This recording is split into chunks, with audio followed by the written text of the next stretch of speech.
I love Israel. I love Israel. I've been with Israel so long in terms of I've received some of my greatest honors from Israel. My father before me, incredible. My daughter Ivanka is about to have a beautiful Jewish baby. This is the world that you know.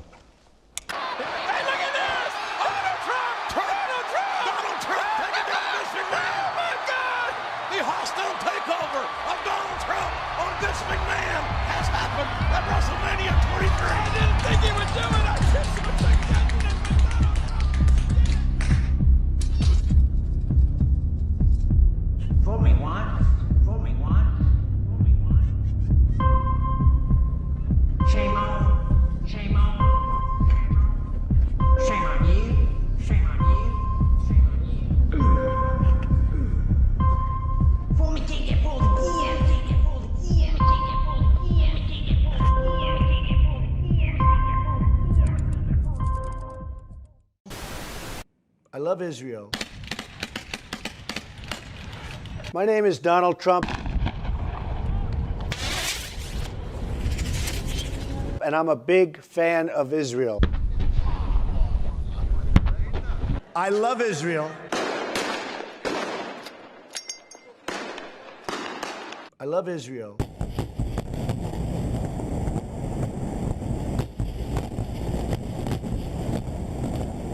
I love Israel.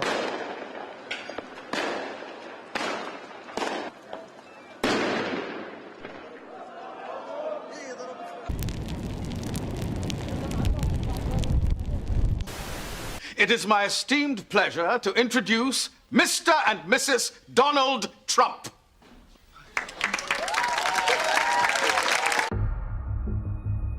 Donald Trump, el documental definitivo. La Revolución Pacífica les presenta a continuación un documental inédito en la red. Hasta ahora nadie ha realizado un documental sobre Donald Trump desde este prisma, que repasa la vida y las raíces más profundas del actual presidente de los Estados Unidos, y el número 45 que ocupa la Casa Blanca en Washington, District Columbia. Lo que verán a continuación desbancará miles de teorías que defienden a Donald Trump como el salvador de la humanidad, y dará luz a muchos que desconocen los planes de la marioneta más efectiva de la historia de la corporación de los Estados Unidos de América. Abróchense los cinturones porque aquí comenzamos. I love Israel. Antes que nada, conozcamos un poco la historia de la familia Trump y cómo alcanzó su status quo actual. Trump es un apellido de origen germánico, derivado de la palabra Trommel, que significa tambor, o en inglés drums. El nombre está registrado en Karlstadt desde el siglo XVII y se ha escrito de muchas maneras diferentes, incluyendo las siguientes.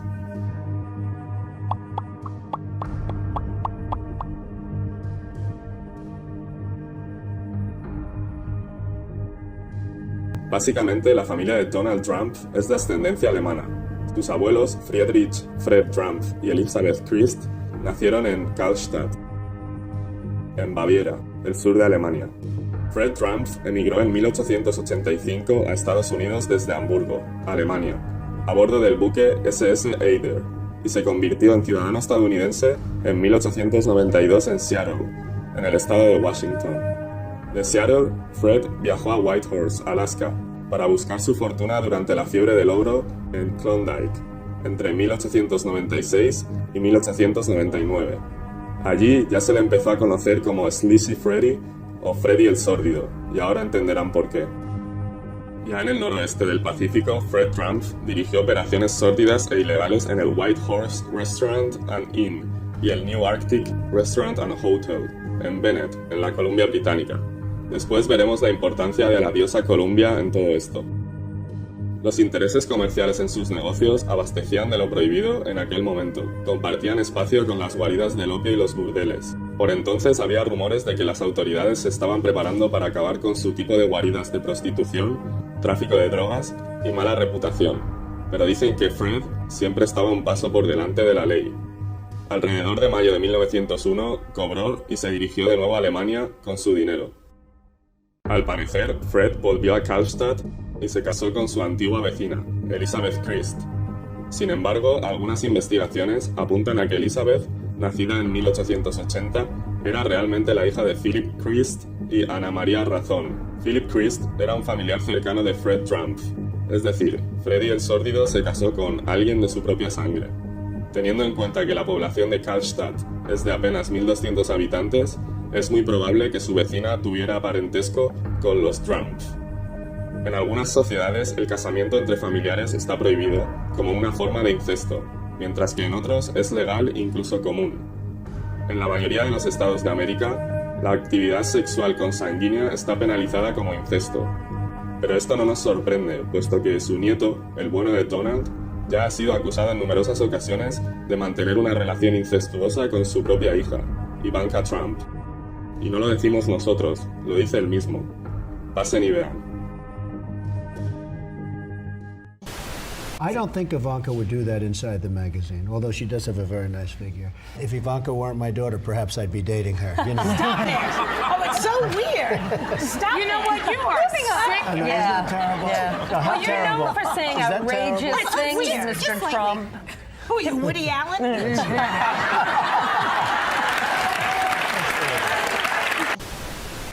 We want to know a little bit more about you guys, so we play this game here. It's called Fave 5.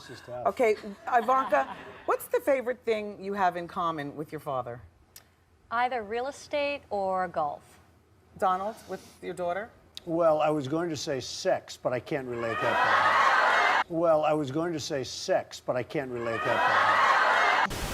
On Howard Stern's radio show in 2004 and then again in 2006. By the way, your daughter. She's beautiful. Can I say this? A piece of ass. Yeah. She looks more voluptuous than ever. She's actually always been very voluptuous.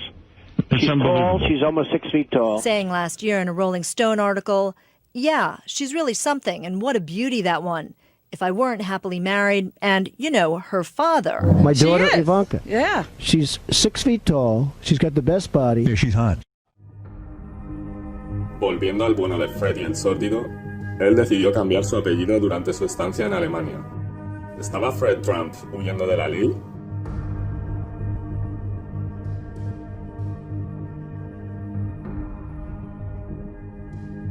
En los juegos de cartas, una Trump Card o carta triunfal es una carta de juego que se eleva por encima de su rango normal.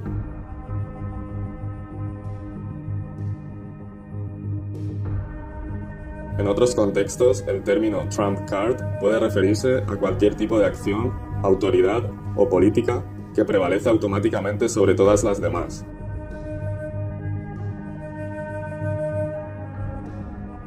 Por tanto, la carta triunfal del nuevo orden mundial ya ha sido jugada y está prevaleciendo sobre todas las demás, en este caso su apoyo incondicional al Estado de Israel. I speak to you today as a lifelong supporter and true friend of Israel.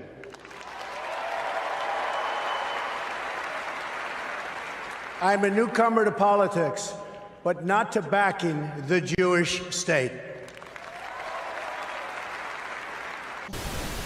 I came here to speak to you about where I stand on the future of American relations with our strategic ally, our unbreakable friendship, and our cultural brother, the only democracy in the Middle East, the State of Israel.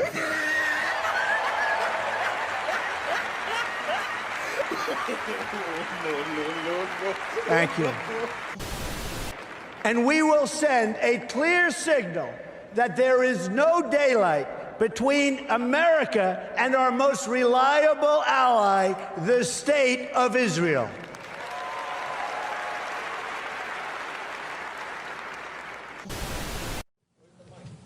That's right. Get that mic.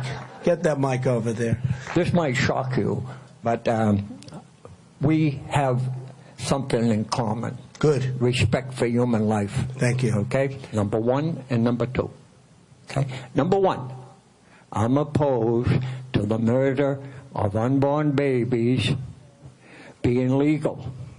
Number two, I'm opposed to our wasting our military in the Middle East on behalf of Zionist Israel. Thank you. Okay. All right, well, let me just tell you that Israel is a very, very important ally of the United States, and we are going to protect them 100%. 100%. They've been our most reliable. It's our true friend over there, and we are going to protect Israel 100%. And we are going to protect Israel 100%. As to number one, we're with you. Okay, one more. We got to ask one more, because that was a tough question on Israel. That was nasty. Whoa, because that was a tough question on Israel. That was nasty. Whoa, whoa, whoa.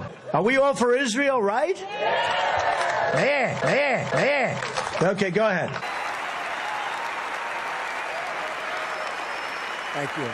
Thank you. Otro de los misterios es el origen del apellido Trump o Trump, ya que puede ser una variación de Trump, o hacer sonar su propia trompeta o bocina. Es un apellido medieval inglés derivado del francés anterior al siglo VIII y que proviene de trompeur o fabricante de trompetas. De hecho, en el registro del buque SS Eider, con el que viajó a Estados Unidos, lo registraron como un Trump. De cualquier manera, Fred Trump o Trump, a su llegada a Estados Unidos, tuvo que jugar una carta triunfal o Trump card para ocultar su pasado y envolver su verdadero trasfondo. Los bisabuelos de Donald, Christian Johannes Trump y Katharina Kober, tuvieron 8 hijos, entre ellos Friedrich Trump, o Freddy el Sórdido, y Jacob Trump. Sin embargo, la bisabuela del actual presidente norteamericano, Katharina Kober, era de ascendencia judía askenazi. Otra de las cosas que sabemos es que Kober es un apellido alemán y de origen judío askenazi. Es un derivado del nombre personal Jacob o Jacob y del alemán Kober, que significa cesta o canasto. Por tanto, es un nombre metonímico para un fabricante de cestas o quizás un apodo para alguien que cargaba una cesta en la espalda. El área de Karlstadt, donde vivían en Alemania, comprendía las comunidades judías de Mainz, Speyer y Worms, que se convirtieron en el centro de la comunidad judía durante la Edad Media. Look, we have to protect Israel. Israel to me is very, very important. We have to protect Israel. And I disagree with what he's done. Thank you. Thank you.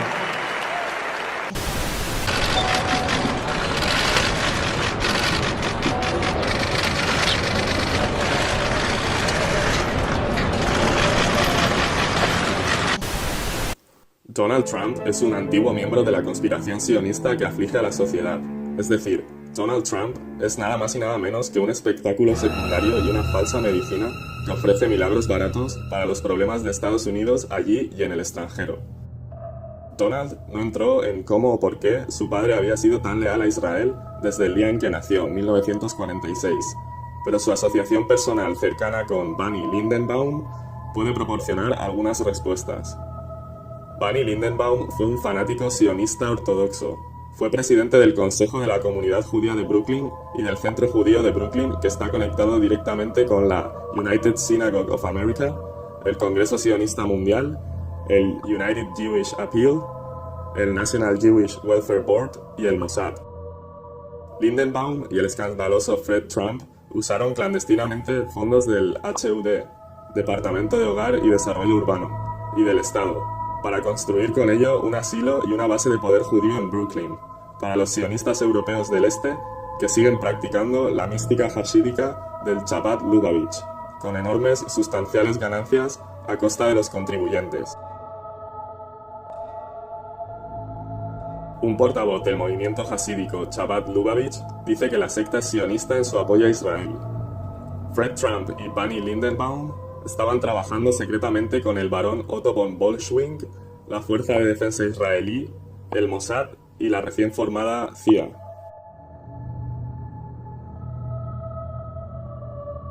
Ellos afirman que mientras que los judíos son el pueblo elegido y creados a la imagen de Dios, los gentiles, es decir, los no judíos, no tienen este estatus y son efectivamente considerados subhumanos. Se permite que los Chabad existan como una poderosa fuerza internacional porque sirven a Israel de dos maneras. Primero, trabajando con el Mossad en inteligencia y segundo, como ideología extremista para alimentar los crímenes sionistas, así como un plan para alienar, dividir y polarizar permanentemente a las razas. Hoy día, Chabad Lubavitch está entre los grupos hasídicos más grandes del mundo y es la organización religiosa judía más grande de todas. La vasta red de instituciones de Chabad ha colocado al movimiento en la vanguardia de la vida comunal judía hoy día tanto en Estados Unidos como en otros centros de poder mundial.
You know, you're really beautiful. And a woman that looks like that has to have her own special scent.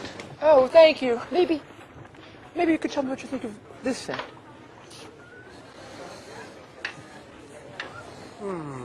I like that. This may be the best of all.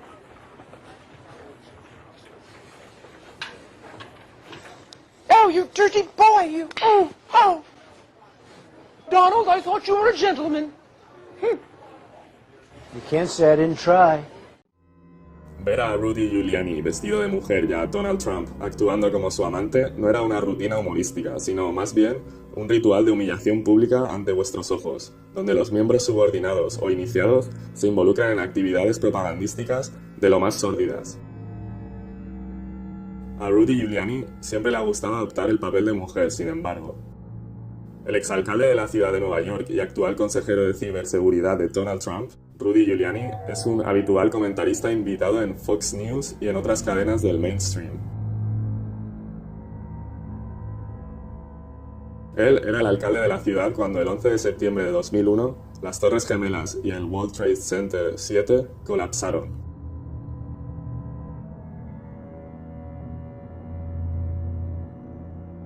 Él fue un elemento esencial junto con la administración Bush, la monarquía absolutista de Arabia Saudí y los servicios de inteligencia israelíes para que las Torres Gemelas y el edificio 7, sin impacto de avión, se desvaneciesen, además del Pentágono atacado por un misil balístico y con ello justificar una guerra contra el terror y las armas de destrucción masiva en Oriente Medio. El enemigo invisible perfecto.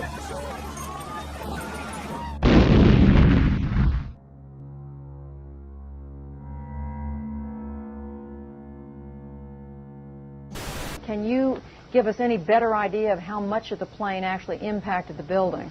You know, it might have appeared that way, but from my close-up inspection, there's no evidence of a plane having crashed anywhere near the Pentagon. And as I said, the only pieces left that you can see are small enough that you could pick up in your hand. There are no large tail sections, wing sections, a fuselage, nothing like that anywhere around. So what do you think of my Trump Home mattress collection by Serta? Listen, why don't you come work for me? What do you have in mind? Something you were born to do. Welcome to Room 9. Looking good, number 9. Looking good. Where's your dignity? Welcome to Room 9. Looking good, number 9. Looking good. Where's your dignity?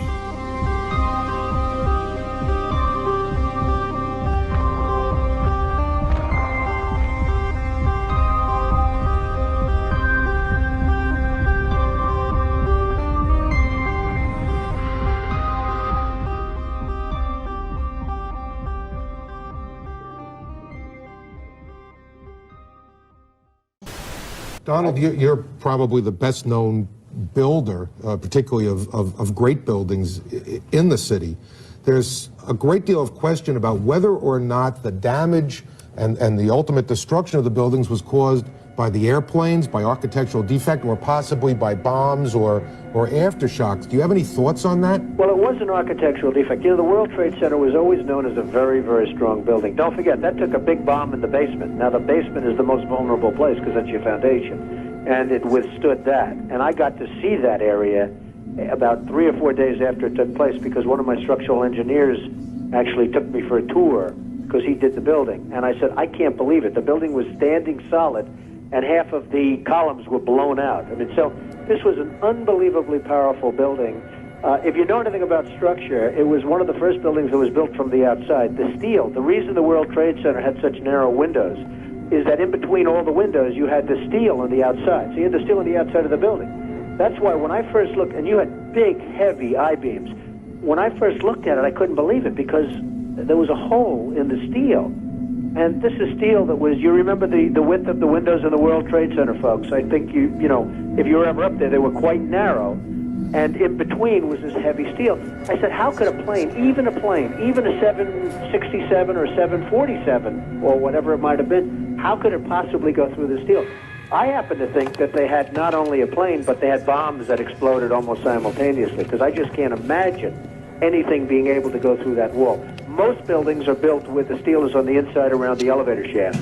This one was built from the outside, which is the strongest structure you can have, and it was almost just like a can of soup. You know, Donald, we were looking at pictures all morning long of that plane coming into building number 2, and when you see that approach the far side, and then all of a sudden, within a matter of a millisecond, the explosion pops out the other side. Right. I just think that it was a plane with more than just fuel. I think, obviously, they were very big planes. They were going very rapidly. It just seemed to me that to do that kind of destruction is even more than a big plane, because you're talking about taking out steel, the heaviest caliber steel that was used on a building. I mean, these buildings were rock solid. And, you know, it's just an amazing thing. This country is different today. And it's going to be different than it ever was for many years to come. Very profound statement and very true.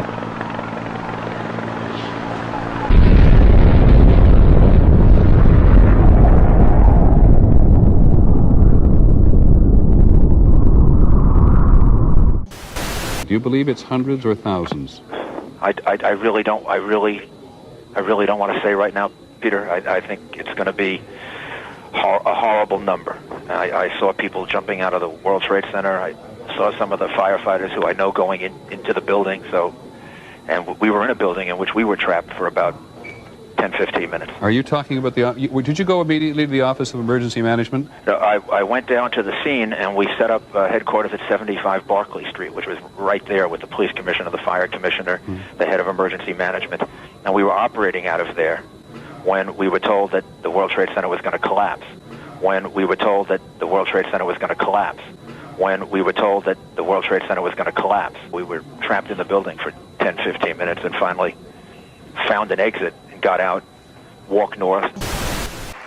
In 2001, weeks after the attacks on New York City and on Washington, and frankly, the attacks on all of us, attacks that and they were perpetrated by the Islamic fundamentalists, Mayor Rudy Giuliani visited Israel to show solidarity with terror victims. I sent my plane because I backed the mission for Israel 100%. No.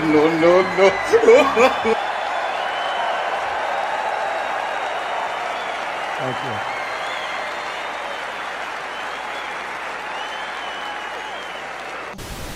Un total de 411 trabajadores de rescate murieron ese día junto con 343 bomberos y 23 policías que no habían sido advertidos de la implosión de los edificios, como sí que conocían las altas esferas del gobierno norteamericano, incluido el alcalde Giuliani.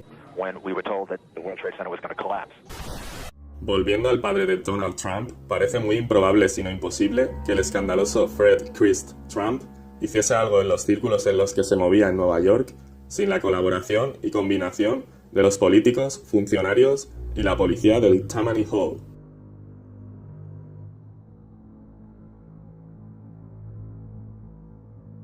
La Sociedad de San Tammany u Orden Colombina. La Orden Colombina también tenía sus logias masónicas. La Columbian Lodge en Boston es una de las más antiguas logias masónicas de los Estados Unidos, instituida en 1795 por Paul Revere.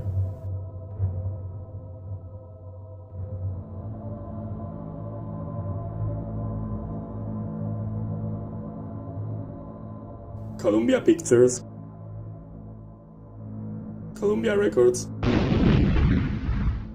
la CBS, Columbia Broadcast System, son algunos de los ejemplos del culto a la diosa por parte de los que controlan los mass media y el poder en Estados Unidos desde su formación. No olvidemos que la sede del poder político se encuentra en Washington, D.C. o Distrito de Columbia. La Tammany Hall no se convirtió en una máquina política disciplinada hasta que estuvo bajo la dirección de John Kelly, de 1872 al 86, el primero de los 10 sucesivos jefes irlandeses americanos. Los hombres irlandeses dominaban el Tammany Hall y prácticamente monopolizaban las direcciones de los distritos, permaneciendo en el poder a pesar de la población cambiante de sus vecindarios. Muchos judíos y alemanes fueron admitidos e iniciados en la secreta Tammany Society. La Orden Colombina es sagrada por la memoria de Colón y su idolatría a la diosa Columbia, que representa a la Madre Tierra y a la Patria, la diosa de la libertad, entre comillas, por supuesto. En el distrito de la diosa Columbia se encuentra la sede del poder político de los Estados Unidos, con sus planos masónicos dedicados a ella.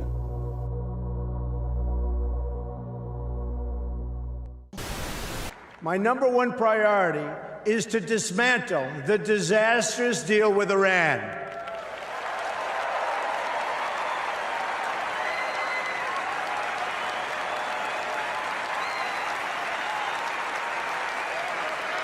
This deal is catastrophic for America, for Israel, and for the whole of the Middle East. I've studied this issue in great detail, I would say actually greater by far than anybody else. Believe me. Oh, believe me. And it's a bad deal. Mientras somos distraídos por asuntos domésticos, las citas de Trump sugieren que estamos siendo liderados desde un camino hacia la guerra con Irán y que conducirá a la guerra mundial. La elección de Trump anuncia una alarmante disonancia cognitiva en términos de Irán y la llamada guerra contra el terrorismo. Todos los nombramientos de Trump son defensores de la guerra contra el Islam y culpan a Irán por patrocinar el terrorismo. Mientras que los globalistas házaros con el magnate George Soros a la cabeza son responsables de inundar Occidente con musulmanes, los sionistas, con el Mossad como cabeza pensante, están avivando las llamas de la islamofobia y organizando ataques terroristas en fechas y emplazamientos clave. Podemos esperar también más ataques terroristas de ISIS para aumentar la histeria de guerra entre las naciones artificialmente enfrentadas. Este es el juego del divide y vencerás. Esto es consistente con la fabricación a largo plazo de los Illuminati de una guerra de civilizaciones entre el Islam y Occidente, que recuerda a la profecía de Albert Pike de una tercera guerra mundial enfrentando al Islam y al sionismo político. Trump, hasta ahora, ha demostrado ser poco más que un agente sionista. Rápidamente retrocedió en una promesa de campaña de ser imparcial sobre el conflicto Israel-Palestina e inmediatamente prometió trasladar la embajada de Estados Unidos a Jerusalén. I am the chosen one. We will move the American embassy to the eternal capital of the Jewish people, Jerusalem.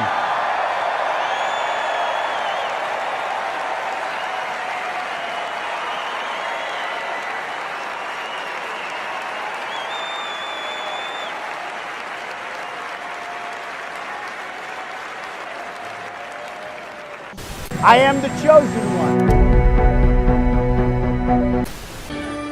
Excuse me, where's the lobby? Down the hall and to the left. Thanks. In 2001, weeks after the attacks on New York City and on Washington, and frankly, the attacks on all of us, attacks that perpetrated, and they were perpetrated by the Islamic fundamentalists, by the Islamic fundamentalists, by the Islamic fundamentalists.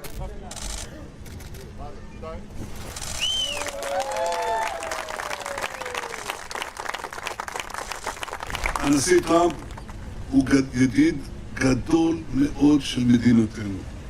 Él fingió que los musulmanes celebraron el 11S cuando es bien sabido que agentes israelíes del Mossad fueron arrestados por esto.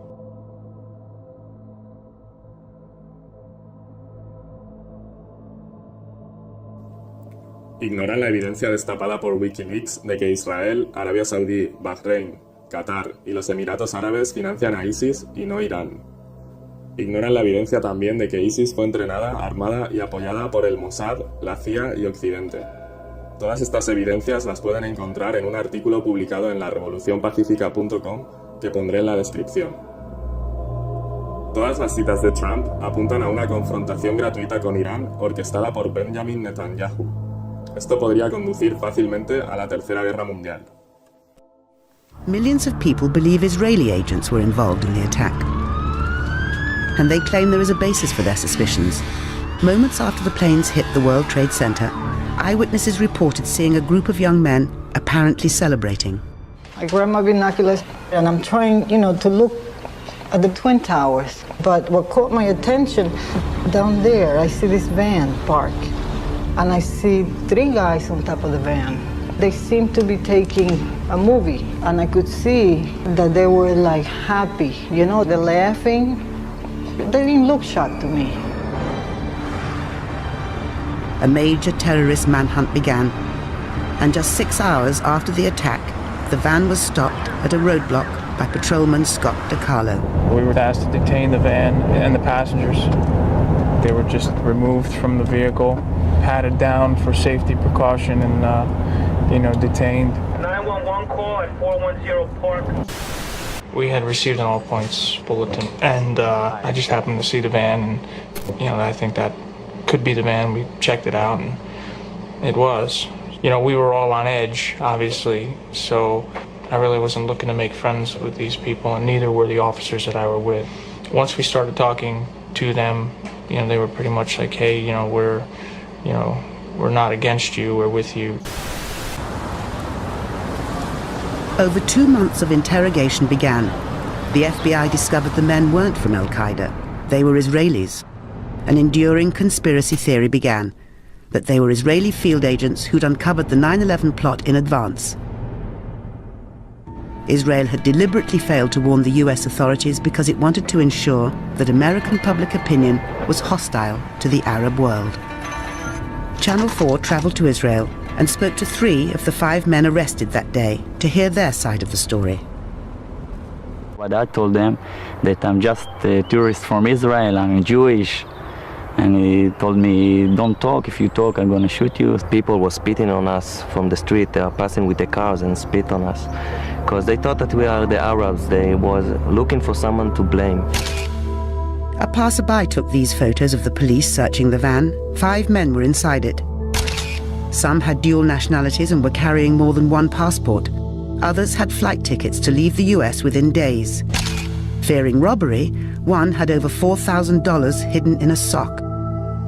They were ripping things, they took the camera, they were screaming at us all that time. Put your head into the ground or we were gonna shoot you. They told interrogators they were working for Urban Moving, a shipping and storage firm run by an Israeli businessman who often employed Israeli students without work permits. The men say there was an innocent explanation for what was found in the van and their behavior on 9/11. They were, they say, simply on a working holiday. Amazingly enough, we have found the moving company where the 5 Israelis worked. Was this building being used as a front for some kind of Israeli intelligence operation that possibly was doing surveillance on the Arab American community? Were there men celebrating or slapping 5s or whatever?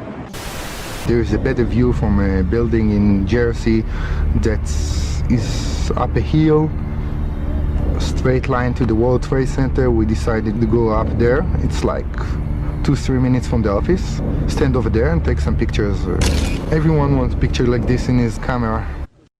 Everyone wants a picture like this in his camera. Their boss at Urban Moving, Dominic Suter, was questioned by the FBI, but then disappeared back to Israel. It left lots of unanswered questions and fueled suspicion about the 5 men.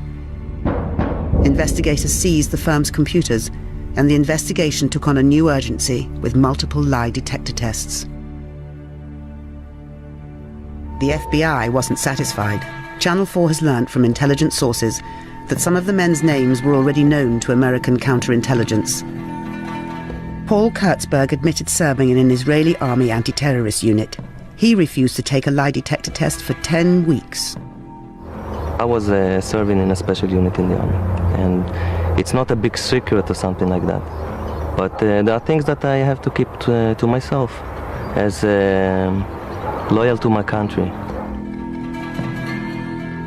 The story that the feds build is a very good story.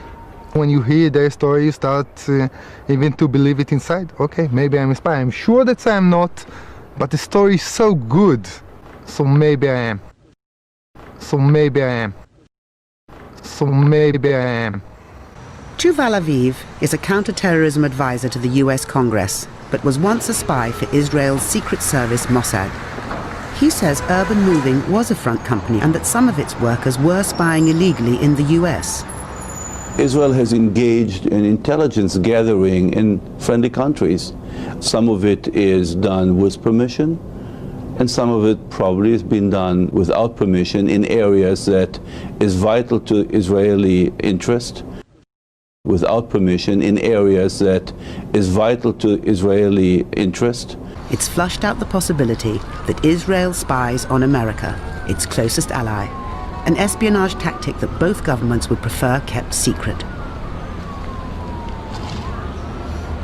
A certain type of information that and methods of collections that you don't want to share with the local host country, systems that you use, contacts that you make, undercover operations that you penetrating other terrorist networks.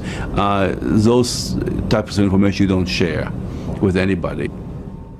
The Urban Moving 5 were eventually deported to Israel for visa violations.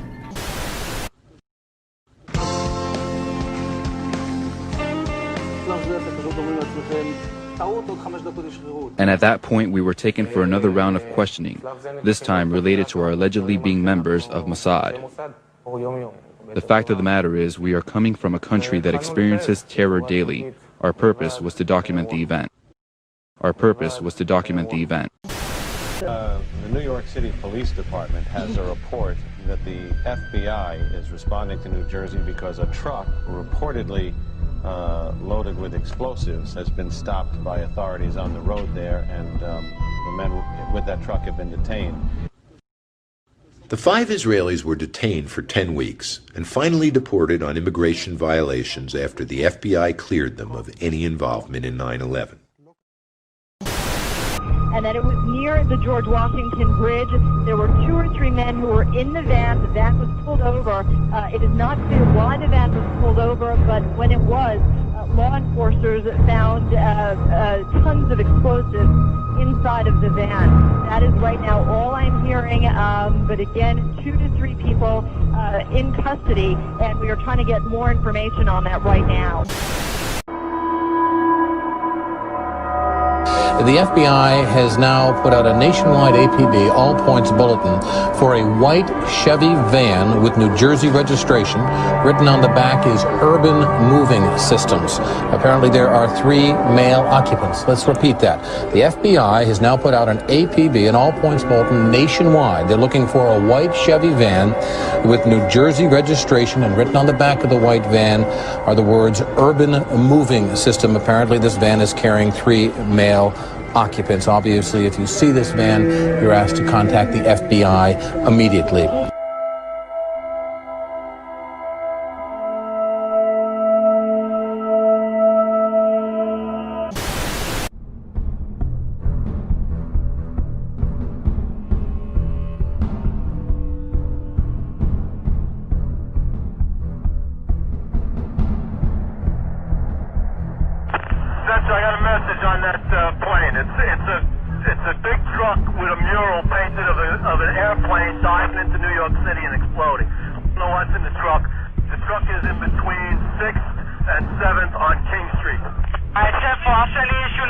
squad there, full with, K. The forward.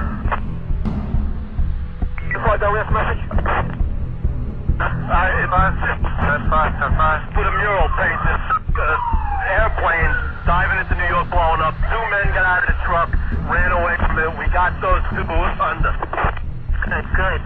You got those? Are you holding those 2 guys, Kay? Them under. Let's get some units going here. Listen to that. Beat the shit out of them. All right, get in. See that? All right, you listen. You need any further on those 2 guys over there? You all right over there, Kay? We have both suspects under, K. We have the suspects who drove in the van exploded. We have both of them under, K. Let's get some help over here. Nah, I'm sending you here to shoot there. I just want to make sure you and your guys are all right over there, K. That's all. What's the location of that, K? Put them up. You know, we have both your trans driven that exploded. Resurrect? What location? The location, K. You ready that? That's the transport system. What's that location, please? King Street between 6 and 7. Tyree Walkerstein on the air? On the air. Yeah, Wolf, switch over to 8. What unit are you? Okay. Touched him. Yeah? Precinct on the air. Sergeant Mason on the air. King with it.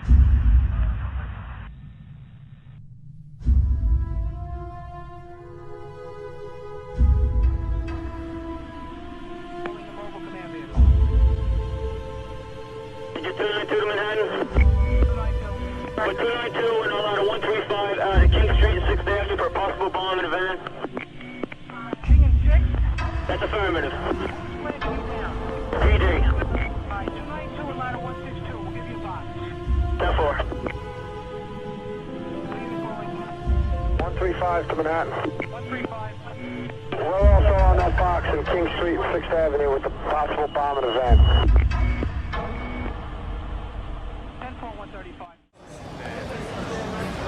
They're shooting. They're driving around shooting. That's right. They arrested 2 Iranians. Oh, shit. They're shooting. I'm serious. You should have saw me running. I told you, did you hear that they have a bus? They caught a bus? Like, or a buck or a truck? A van full of bombs, right? Oh, no, somebody said there was a truck. They had a picture of the World Trade Center with a plane flying into it. They caught it.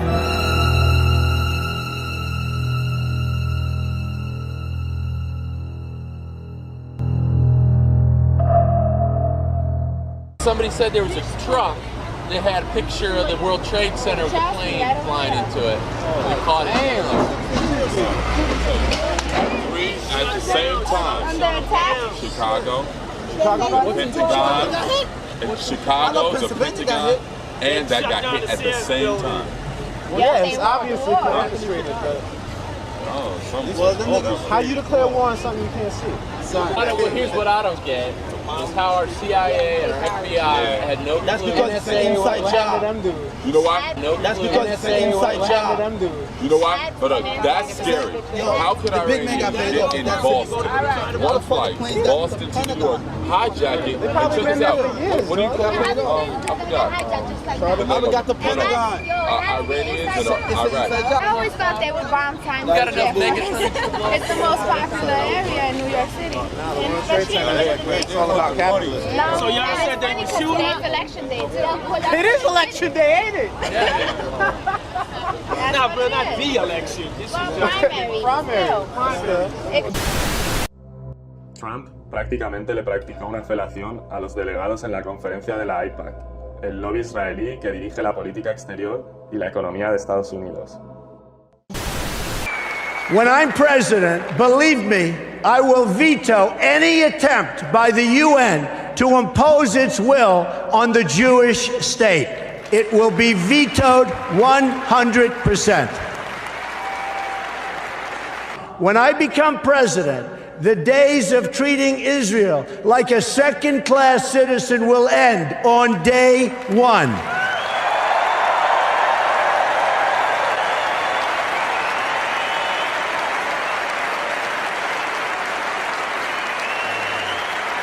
Thank you.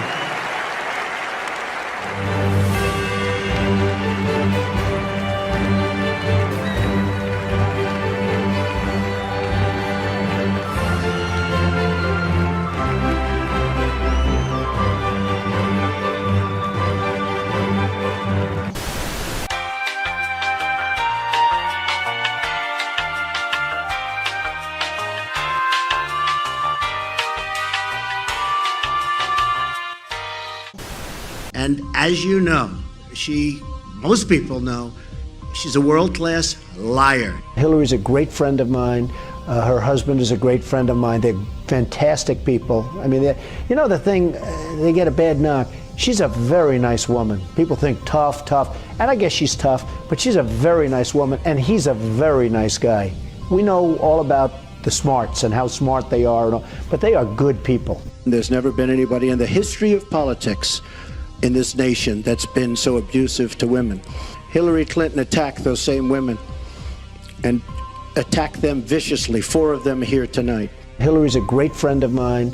Her husband is a great friend of mine. They're fantastic people. I mean, but she's a very nice woman, and he's a very nice guy.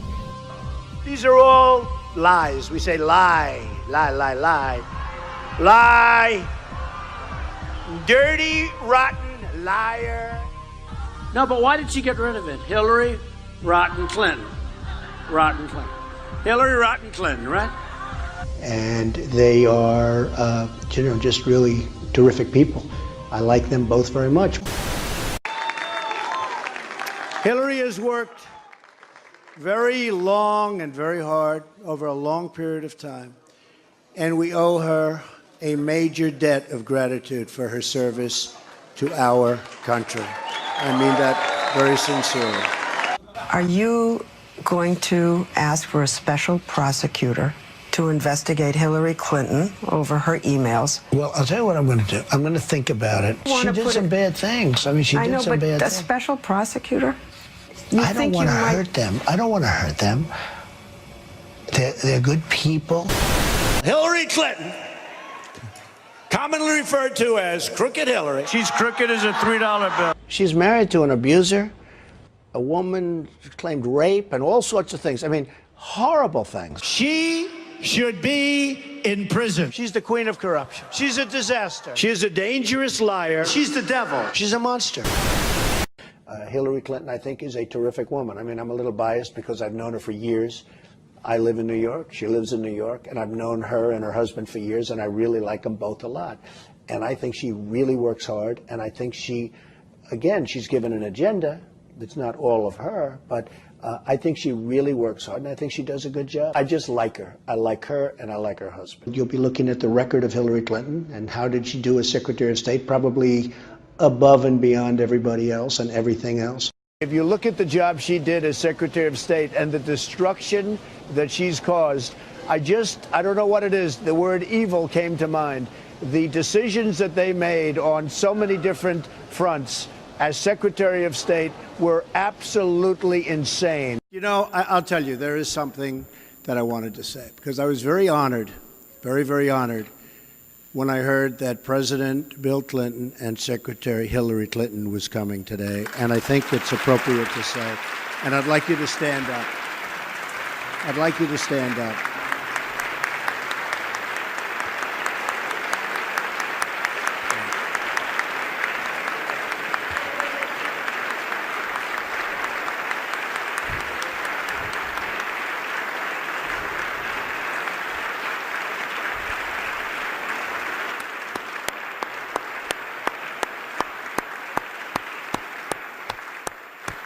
And honestly, there's nothing more I can say, because I have a lot of respect for those two people. So thank you all for being here.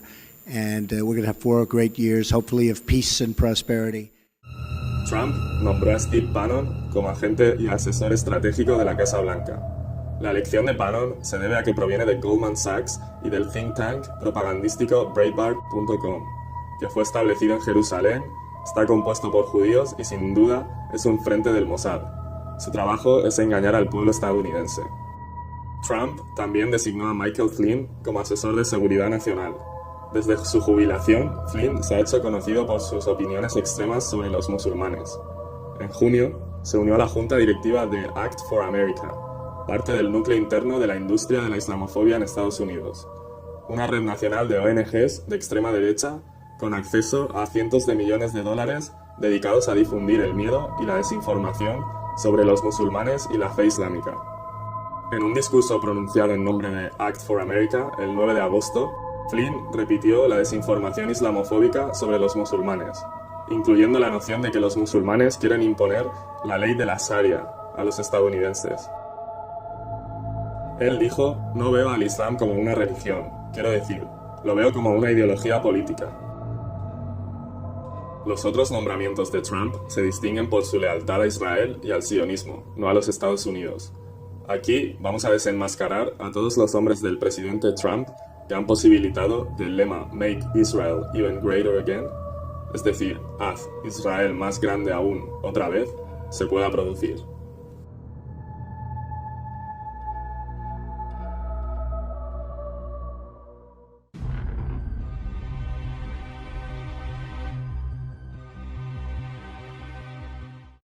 President-elect Trump, my friend, congratulations on being elected President of the United States of America. You are a great friend of Israel. Over the years, you've expressed your support consistently, and I deeply appreciate it. I look forward to working with you to advance security, prosperity, and peace. Israel is grateful for the broad support it enjoys among the American people, and I'm confident that the two of us, working closely together, will bring the great alliance between our two countries to even greater heights. May God bless America. May God bless Israel. May God bless our enduring alliance. My name is Donald Trump, and I'm a big fan of Israel. And frankly, a strong prime minister is a strong Israel. And you truly have a great prime minister. In Benjamin Netanyahu, there's nobody like him. He's a winner. He's highly respected. He's highly thought of by all. And people really do have great, great respect for what's happened in Israel. So vote for Benjamin. Terrific guy, terrific leader, great for Israel. Number one, I am the least anti-Semitic person that you've ever seen in your entire life. Number two, racism. The least racist person.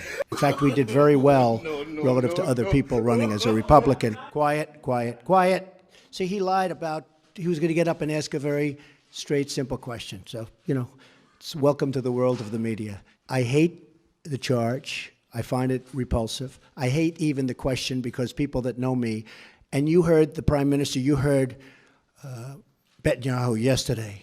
Did you hear him? Bibi. He said, I've known Donald Trump for a long time. And then he said, forget it. So you should take that instead of having to get up and ask a very insulting question like that. Yeah, go ahead. Go ahead. This will be the year the American people say enough is enough.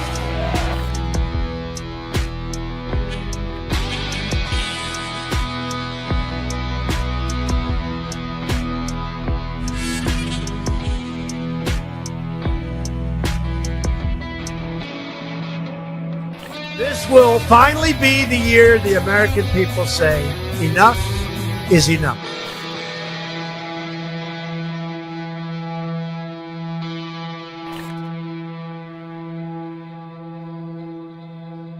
Enough is enough.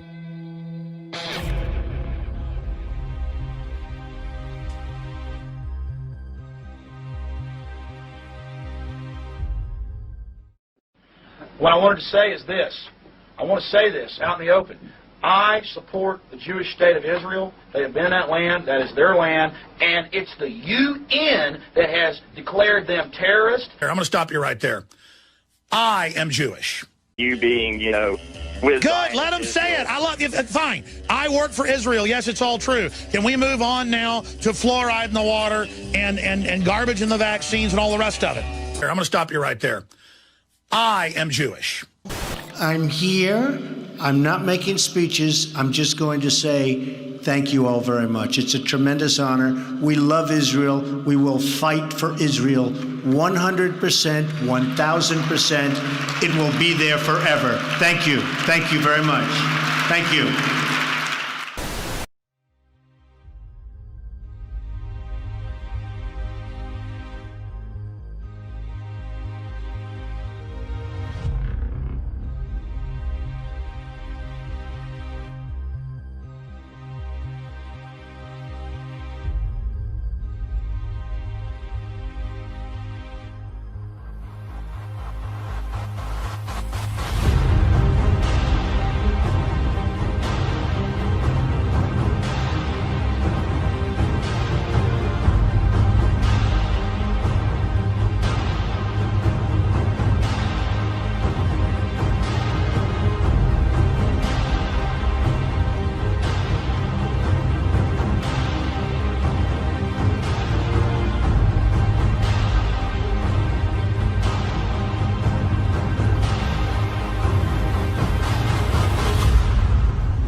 A modo de conclusión, no olvidemos que el apellido Trump deriva de la palabra tambor o fabricante de trompetas, como ya hemos analizado. Por tanto, no cabe duda de que los tambores y las trompetas del apocalipsis, en forma de la Tercera Guerra Mundial, sonarán con el presidente ventrílocuo Trumpet Trump a la cabeza de la nación más poderosa del mundo y tripulada por ese pequeño estado de Oriente Medio, Israel.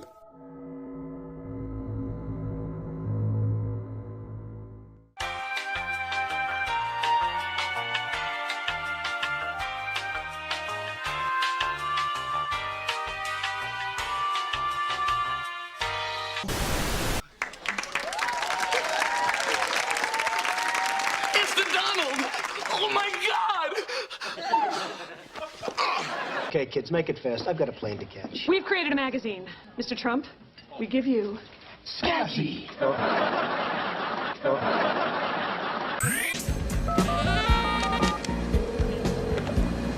Hi, Dad, it's me. You're gonna be so proud of me. I'm gonna win this race. Samantha, a cosmopolitan, and Donald Trump. You just don't get more New York than that. Waldo, you're the best son money can buy. Thanks, Dad. Look, without Derek Zoolander, male modeling wouldn't be what it is today. Actually, hiring Eddie was my idea from the beginning. Cuddy is going to crash and burn and take his clients with him. Excuse me. Mike? Randall? Donald. Mr. Trump here wrote The Art of the Deal. Then he wrote a new bestseller, The Art of the Comeback. 2 books. Wow.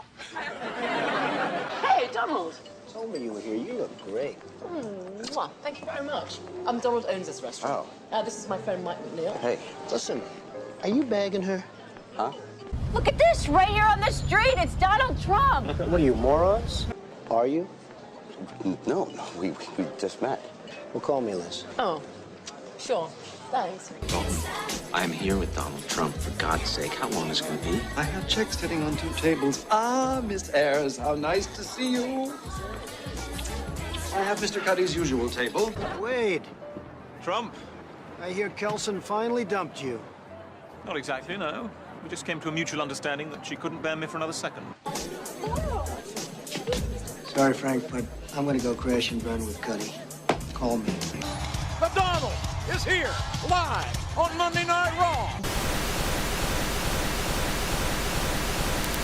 I am the chosen one. I am the chosen one. I am the chosen one.